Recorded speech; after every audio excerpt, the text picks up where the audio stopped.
So 2 weeks to go until we get to Bathurst, and one of the things that everyone will be looking at is refueling the car as quickly as possible because we do it so many times at Bathurst. So this year, to speed up the pit stops, Supercars mandated a larger hose to put the fuel into the head, which then plugs onto the car and fills up the fuel tank.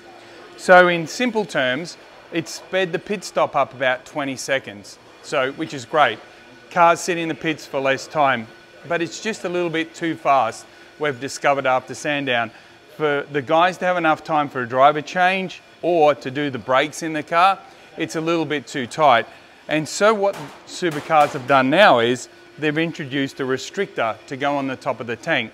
So this is a standard one that came with the fuel item. You can see no restriction in that. It's all pretty open, and that's about 52 or 53 mil.